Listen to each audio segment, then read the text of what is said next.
Hey everyone, my name is Michael Cook. I'm a researcher at Falmouth University, and this is a talk I gave at the CAMEo Conference in 2017 about eSports and AI and how one can impact the other in interesting ways. To give you a little background on me, just to sort of motivate where I'm coming at this subject from, I'm an AI researcher in my day job. I work in a field called computational creativity, and in this field we look at ways to build software that tackles problems that we would normally think of as creative problems, things like writing poems, painting pictures, or designing video games. So this is a screenshot from a video game that was designed by a software that I made for my PhD called Angelina. And unlike a lot of AI work that works on problems with objective known measures for success or goals for the software to aim for, a lot of creative problems don't have hard objective goals to sort of target. And that's one of the things that makes the field so interesting, because instead of being about the software, a lot of the research ends up being about human and social interaction and designing software to work with people or with people's responses. I also play and watch a lot of eSports. We're going to talk about what that is in a few slides' time. And I do a little bit of research in them as well. And this is why I've ended up having a lot of interest in the topics I'm going to talk to you about today. Because lately AI has had a lot to do with video games, especially playing video games at a very high level. And actually, if you've seen any of the headlines related to AI over the last few years, you'll know that the predominant narrative that we see to do with AI is sort of about how AI can be superhuman, how it can be better than humans at all kinds of tasks, although typically competitive tasks like playing Go. So this is a photograph of Google's AlphaGo program playing Lee Sedol early last year. Of course, it beat Lee Sedol, and many of the other AI companies have moved on to other challenges since then, including many video games. But being superhuman is just one aspect of what we can use AI for, and it's kind of a predictable and boring use of AI usually, or at least that's how I feel about it. Today I want to talk to you about other ways that AI can have impact on industries in general, but in particular games, and the kinds of people that work in games, and maybe from angles that we don't normally expect. Esports, if you're not familiar with them, is the idea of playing games professionally or competitively at a very high level. So if you go back 20 years, this kind of thing meant playing for a few $1,000s maybe in a LAN tournament where you would get together with some people and play a game, usually a first-person shooter, and the winner would take home a prize, and that would be about it. But today, esports is kind of an enormous industry, and it doesn't just bring together some players in a room. It's now got all of these other jobs involved in it.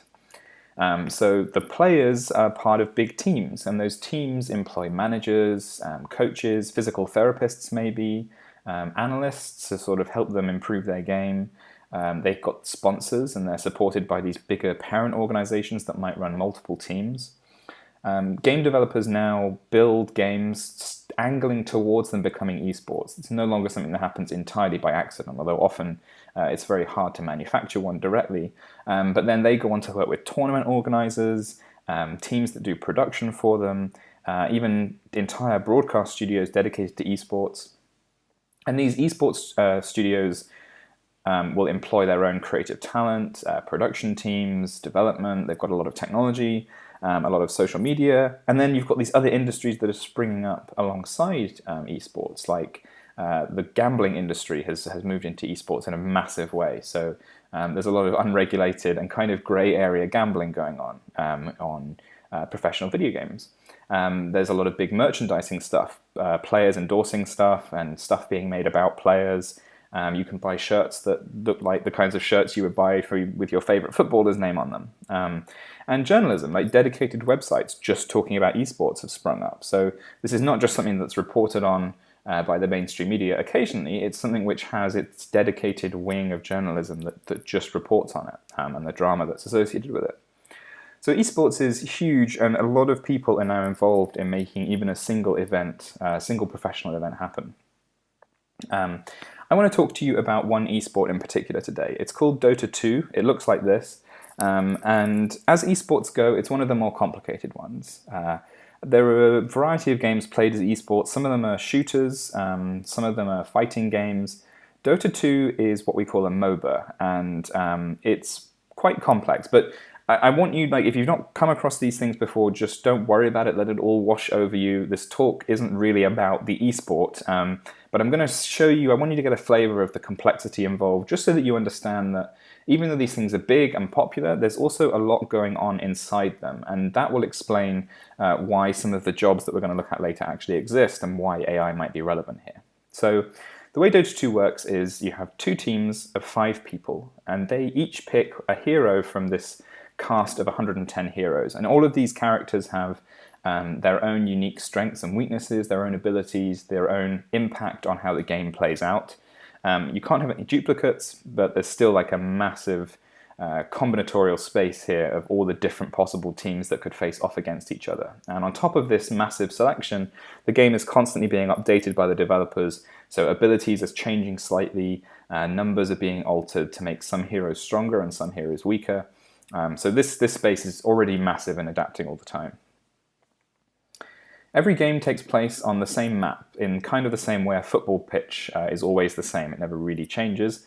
And this is sort of a big zoomed out top-down view. It's actually very big, like a small screen is a very small portion of this map. But the 2 teams both have a very important building in the corner of their base, and they need to protect that and destroy the other team's building. But of course, this is complicated. You have these paths that lead from one base to another, and these tiny creatures walk down them, and there are these big towers that protect those paths that can be destroyed, but only if you get a certain number of people in the right position, and people are constantly moving around the map to try and respond to each other's movements, except some of them aren't moving around, they're sort of on their own, doing their own thing. And basically what I'm trying to say is that this game is vastly complicated, and there are many different ways to play it, and those ways are constantly changing. And as someone with thousands of hours in this game, I feel like I barely understand it.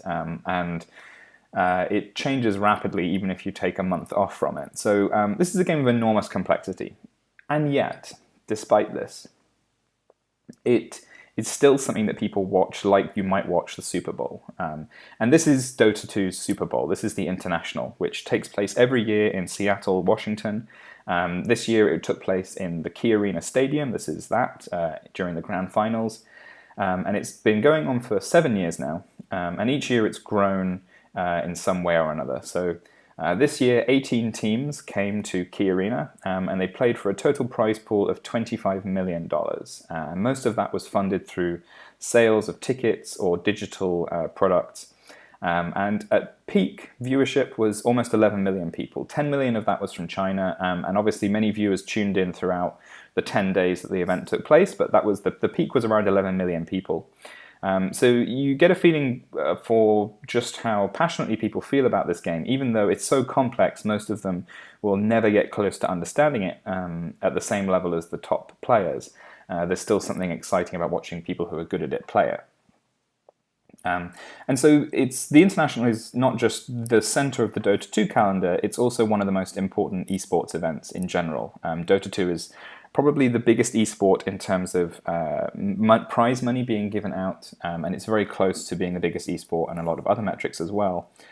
And it's a chance for people to come from all over the world to see the best players be the best at this game. This is Team Liquid, who won the event this year.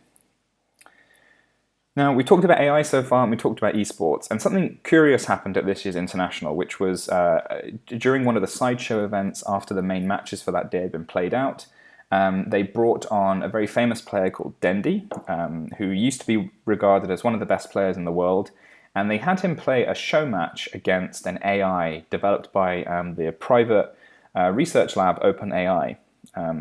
And they played 1v1, which in Dota 2 terms is the difference between a penalty shootout and a full game of football. So this was a very small, restricted challenge, and yet it's still quite a complicated task. And I just have a tiny clip which doesn't really make sense out of context, but Dendi ended up losing to the bot a couple of matches, and then he just sort of retired and threw in the towel and wouldn't play any more against it, just saying that the bot was basically just too good. This AI was too good at this task. And what you're going to see in this clip here is he's the character on the left. He's going to heal himself up, and the bot is going to attack him and cancel the healing. And even though this is a very minor and boring thing, the crowd goes wild about it.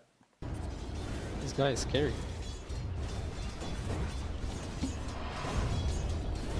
What the?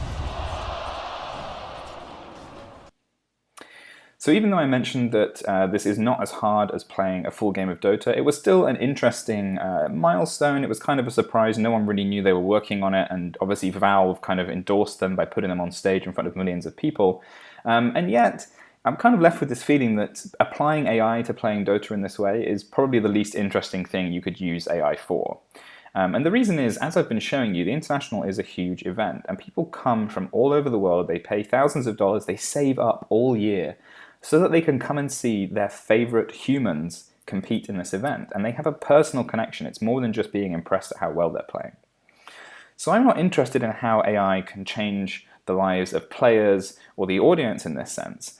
I'm interested in how it can change the lives of other people working in esports, people like these guys here working in the analyst desk. We're going to meet them later on. And I want us to ask today, how can AI impact all of these other jobs that take place inside the industry of esports? And how can we give support to people who are working on challenging, creative, complex problems?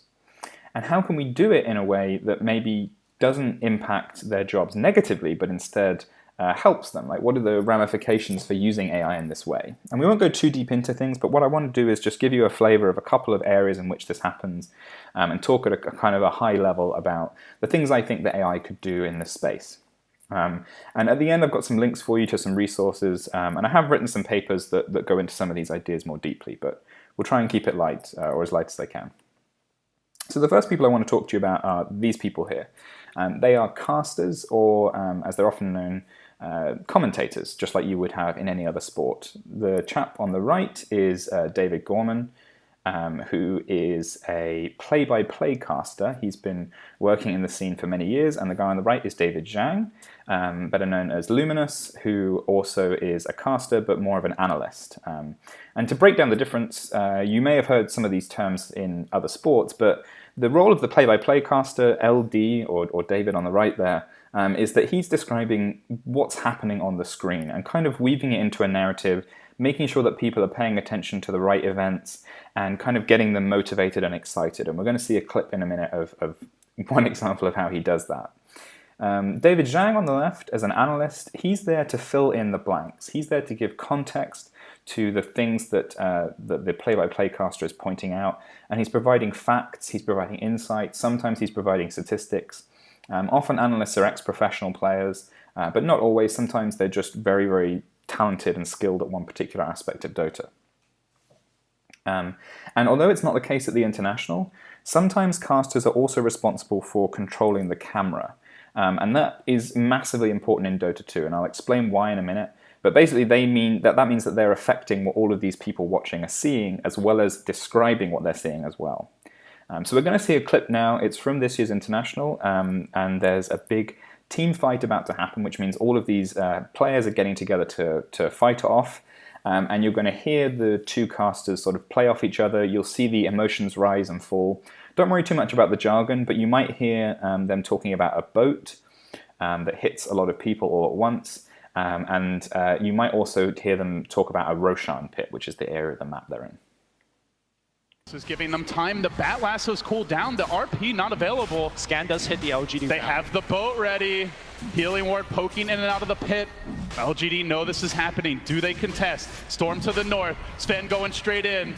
Look for the jump. LGD are going to take this fight. Sven the has Star trying to find the angle. And now the curse comes out. It doesn't catch a whole lot here. Just the Kunkka. They want to finish the road. Waiting for the jump. In. Warcry coming out. Got two. The boat hits 5.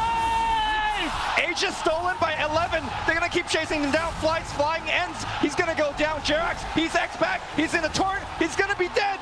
They are all dead. LGD making it happen.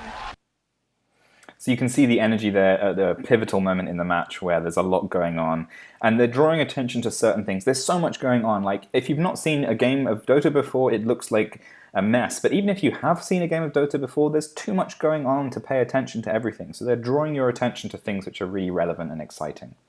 We're going to see a second clip now, and this is going to be more about the two casters interacting with each other. You're going to see two different ones this time, Owen Davies and Ioannis Lucas, and they are going to be discussing a game draft, and you can hear how Owen on the right sort of sets up questions for Ioannis to answer, and how he sort of reflects and tries to talk about what might happen in the forthcoming game. Practice gaming versus newbie.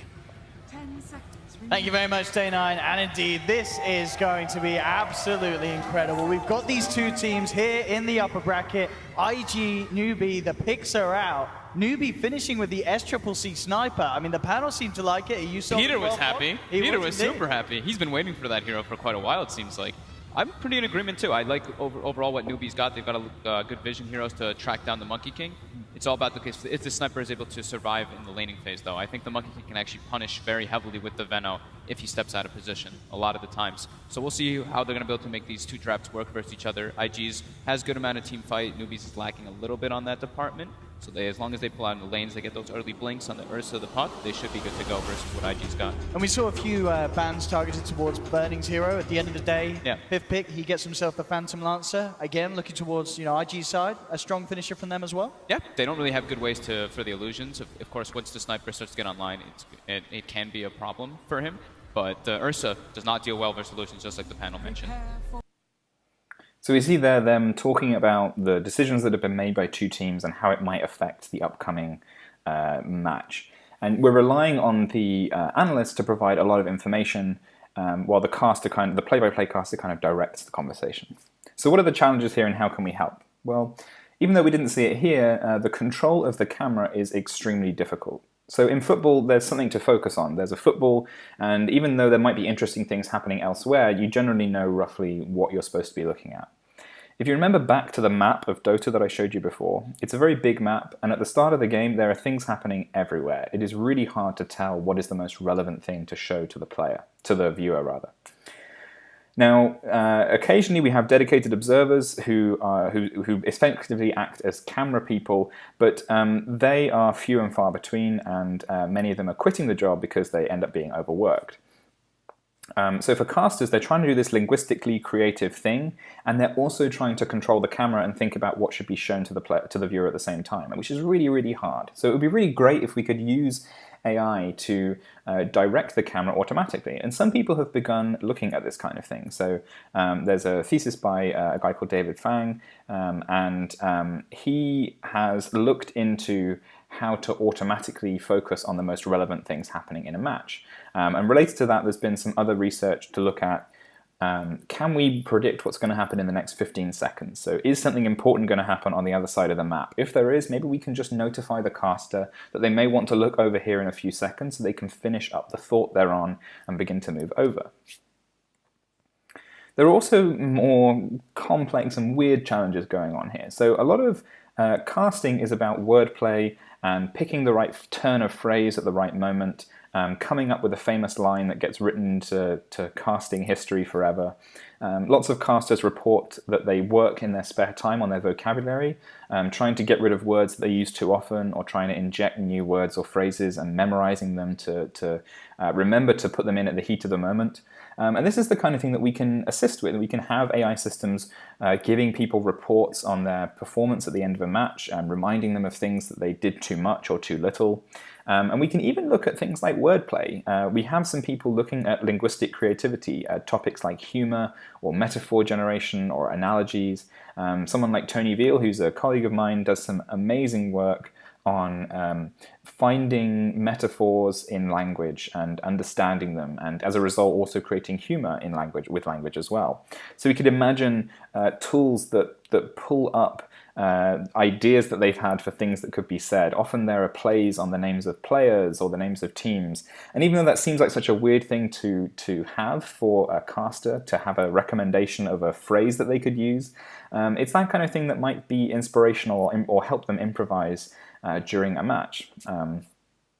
I highly recommend checking out some of Tony Veal's research if you're interested in this kind of linguistic creative AI.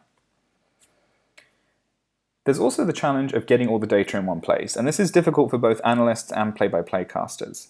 So often people want to prepare for the matches that they're going to commentate, and they do a lot of work, often by hand, to prepare for these matches. Lots of casters spend the night before a tournament day noting down statistics on the teams, the players, what they've been doing recently over the last month, or what the trends are generally in the game. And when you're working a 12 or 16-hour day on the tournament show floor, and then coming back home and doing 6 more hours of prep work, it's extremely draining for the people who are involved. So what could we do to support them? Well, we can already use AI for simple things like predicting the next choice of a hero by a team. I did some work with a guy called Adam Somerville. We did a cool system that predicted what hero a team was going to pick next in a professional context. And this is something which could help analyst desks give them insight into what might be coming up. And I'll talk why it might actually be useful to other communities at the end of the talk as well. There's even been simple research into color commentary. So this idea of pulling out relevant statistics from the past so that people can use them while they're commentating. This was done for a baseball game. They had a database of statistics of things that had happened in the history of baseball. And based on what was going on in the current game, the system would try and pull out a statistic they thought was relevant. And this is something which humans are employed to do already, but it's a really intensive and difficult task. And a system that could help them sift through the entire history of Dota and pull up quotes that might be relevant or things that they might use.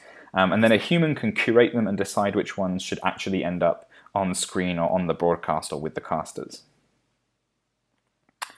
Okay, I want to show you another job now. I want to show you this guy standing on the left here in front of the TV.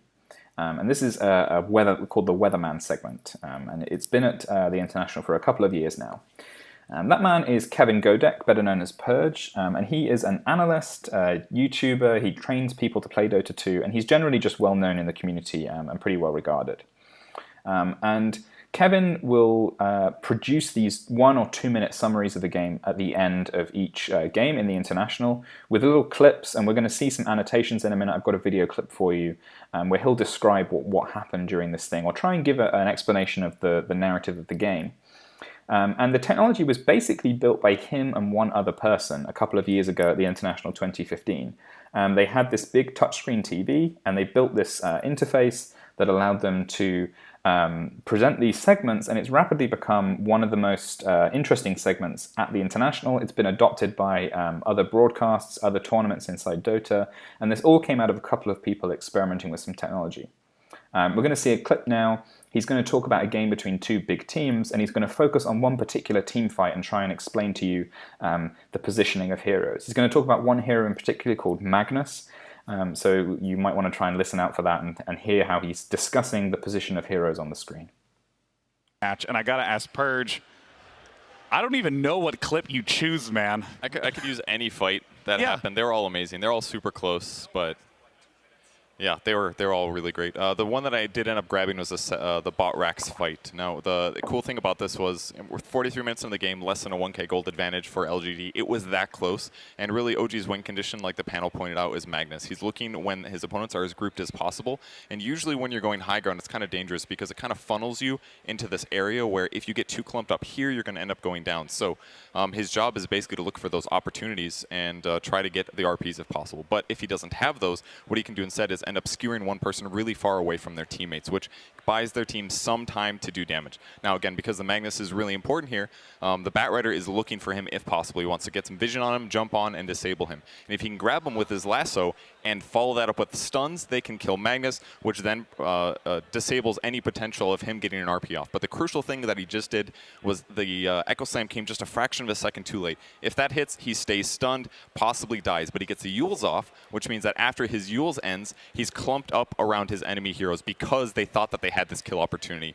And because he was able to get those disables off, or get the Yules off just in time, it buys them some opportunity to kill a few heroes. They got 3. They weren't able to kill the Bristleback. He's able to escape. But man, every fight was just intensely close, just like this one. I don't even know how many buybacks there were that game. So Purge is putting these clips together during a game, and he doesn't have much time to go through things and help clip them with his production assistant. So it's really hard to identify themes or turning points in games while they're happening. You don't get a break. You've got to have something ready for when they go live just after a game finishes. So one way we could look at this is to actually simulate parts of the game and investigate alternative scenarios. So if something happened and we suspect that this was very relevant or it was an important turning point in the game, we could have an automated system actually try and play the game out with different decisions made at this crucial moment. And then the AI system might be able to identify, yes, this moment was important, because if it hadn't happened, things would have ended up going very differently. And then it can present possible clips or turning points to people like Purge, and they can make decisions for themselves about which clip they actually like the best, or whether that agrees with what they were going to present, or what they felt like the turning point was. There's also this broader challenge of understanding the narrative of a game that's happened, or trying to convey succinctly to someone the events of a very long game, maybe up to an hour long or even longer. So there have been some researchers, for instance, at NC State, Justice Robertson, who looked to automatically summarize Dota 2 games using a combination of media like writing little bits of text, clipping bits of video out, taking screenshots.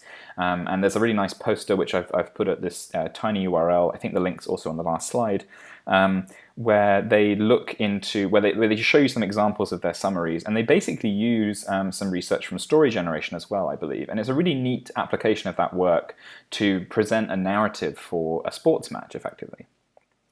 But there's another point I want to leave you with here about these Weatherman segments, which is actually that two people were given this technology, they were given access to this new piece of technology, and they ended up inventing this standard for MOBA broadcasting now. And this is a trend which I've seen happen in Dota across the last few years, and I want to show you a couple of examples.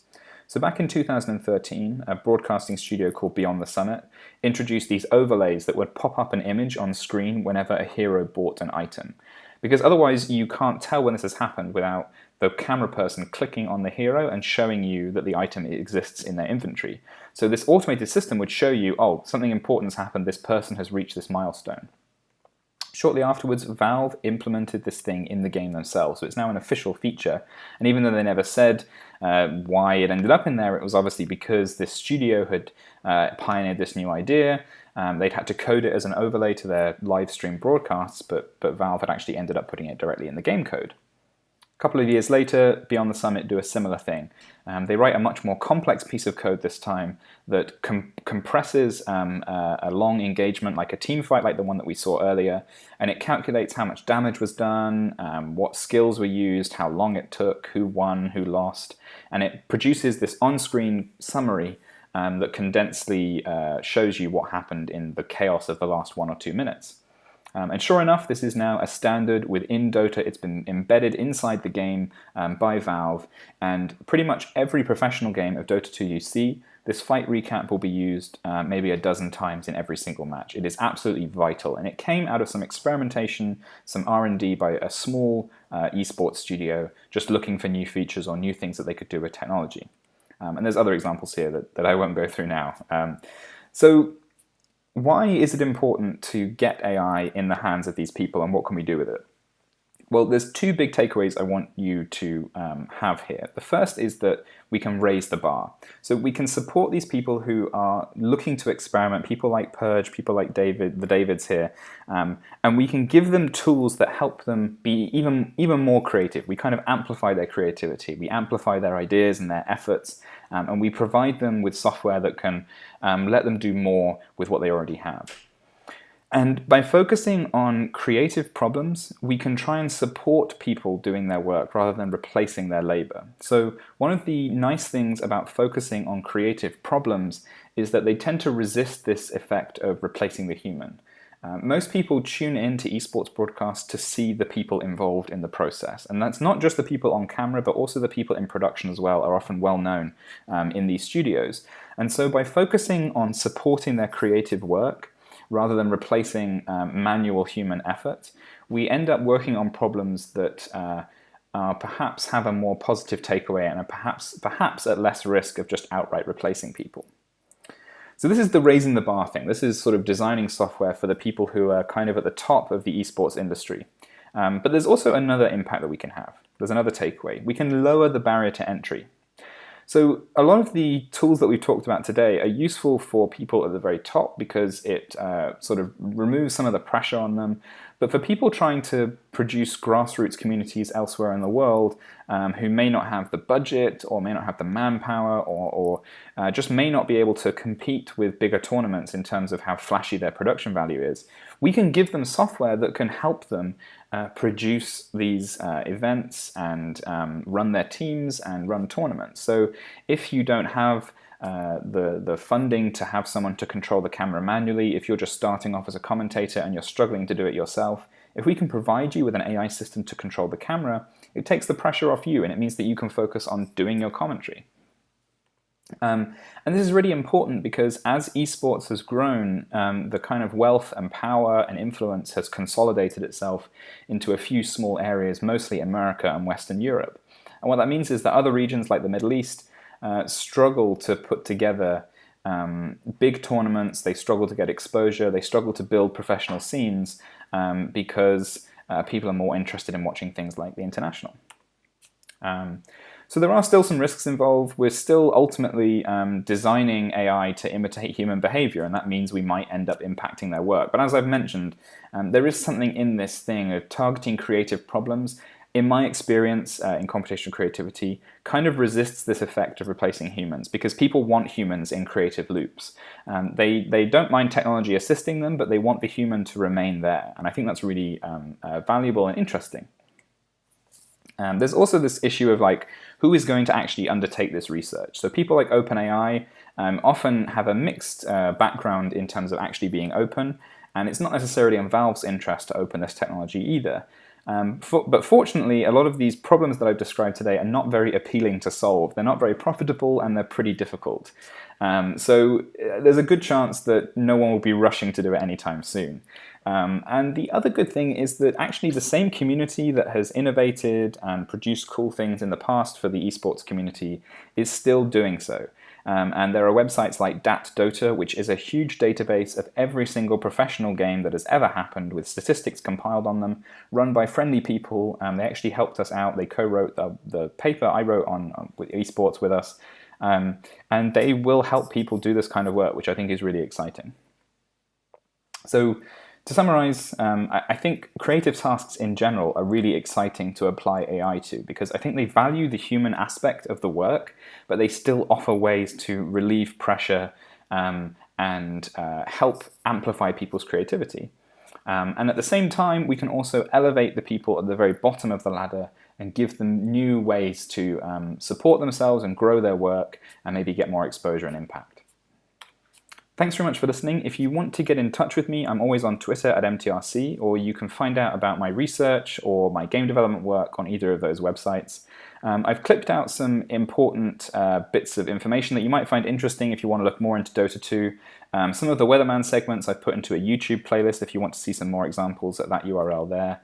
And I'm also trying to transcribe certain analyst segments so people can look at the vocabulary and the language of these. And I've tried to add in jargon explanations for people who aren't familiar with Dota. But it's a long job, obviously, and I have RSI, which makes it hard to transcribe them. But there's some stuff there that you might find interesting. And I'm happy to talk about this if anyone wants any more info. Thanks very much for listening.